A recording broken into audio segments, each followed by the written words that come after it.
Hi friends, welcome to my channel శ్రీజూస్ notebook.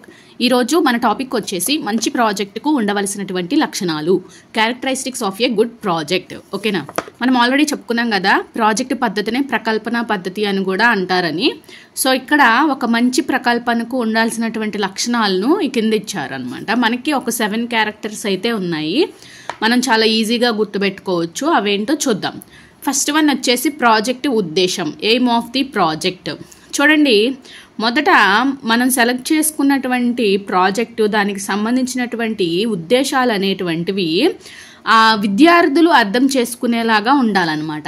ఏం చేయాలి, ఎందుకు చేయాలి అనే విషయాల పట్ల స్పష్టతను కలిగి ఉండాలి. అంటే ఆ ప్రాజెక్టుకు సంబంధించినటువంటివి విషయాలను మనం ఏం చేయాలి, ఎలా చేయాలి అనేటువంటి క్లారిటీ విద్యార్థుల్లో ఉండాలన్నమాట.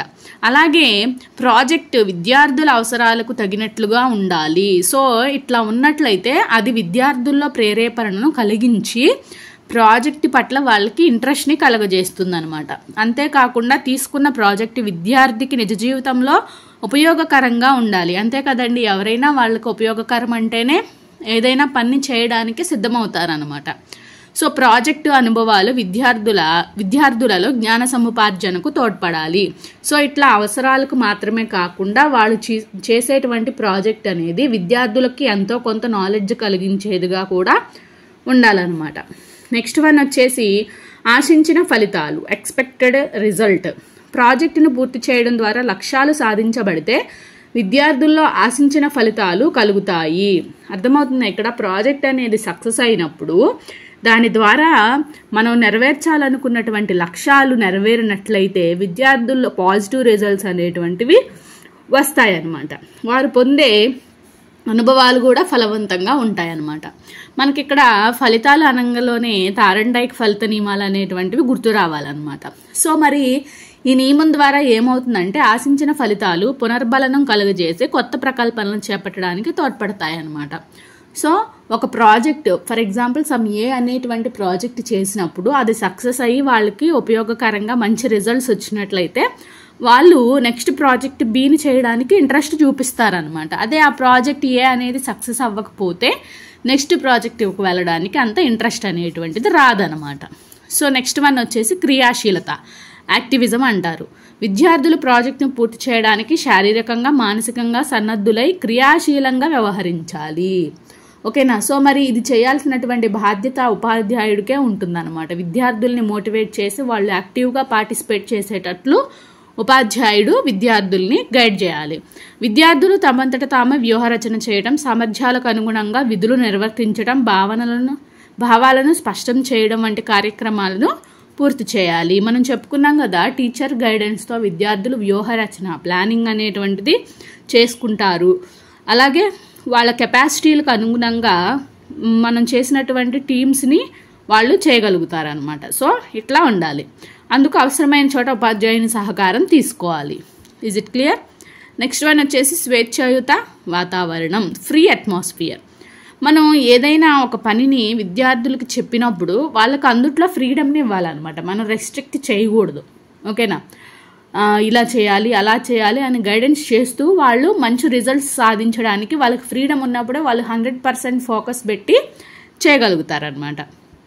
మార్గదర్శకం చేసేది ఉపాధ్యాయుడు అయినప్పటికీ కార్యక్రమాలు నిర్వహించడం, వ్యూహరచన చేయడం, వనరుల సమీకరణ వంటి విషయాల్లో విద్యార్థులకు తగిన స్వేచ్ఛను కలిగి ఉండాలి. ఓకేనా,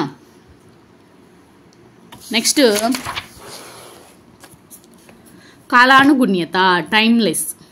ఓకేనా, టైమ్లీనెస్ అంటే ఏంటంటే మనం చేసేటువంటి ప్రాజెక్ట్ అనేటువంటిది మన ఋతువుల్ని అలాగే కాలాన్ని దృష్టిలో ఉంచుకొని ఉండాలన్నమాట. వాతావరణం ఒకవేళ బయటికి వెళ్ళి క్షేత్ర పర్యటన ద్వారా చేసేటువంటి ప్రాజెక్ట్ అనుకోండి, మంచి ఎండల్లోనో వానల్లోనో పెట్టుకుంటే అది సక్సెస్ అవ్వలేదు, విద్యార్థులు అనీజీగా ఫీల్ అవుతారనమాట.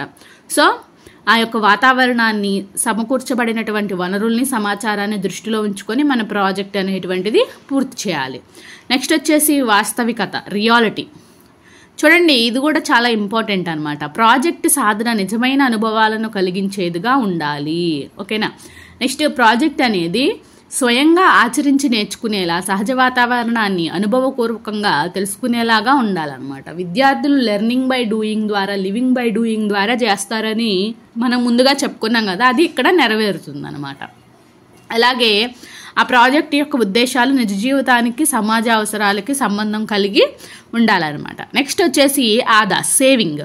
సో మరి ఏం సేవ్ చేసుకోవాలి? మనం టైంని సేవ్ చేసుకోవాలి. ఏమన్నా ఖర్చు, వ్యయంతో కూడుకున్నదైతే ఆ డబ్బుని ఖర్చు చేసుకోవాలన్నమాట. సో ఇట్లా ప్రాజెక్ట్ యొక్క లక్ష్యాలను, ఉద్దేశాలను, మన యొక్క సమయాన్ని, ఖర్చుని దృష్టిలో ఉంచుకొని కూడా మనం చేయాల్సి ఉంటుంది. సో ఈ 7 కూడా మంచి ప్రాజెక్టుకు ఉండాల్సినటువంటి లక్షణాలు. ఒకసారి సైడ్ హెడ్డింగ్స్ చూద్దాం మళ్ళీ ఒకసారి. ప్రాజెక్టు ఉద్దేశం, ఆశించిన ఫలితాలు, క్రియాశీలత, స్వేచ్ఛాయుత వాతావరణము, కాలానుగుణ్యత, వాస్తవికత, ఆదా. వీటినేమి మనం కోడ్స్తో గుర్తుపెట్టుకోవాల్సిన అవసరం లేదు, ఈజీగా గుర్తుపెట్టుకోవచ్చు అన్నమాట. ఓకే.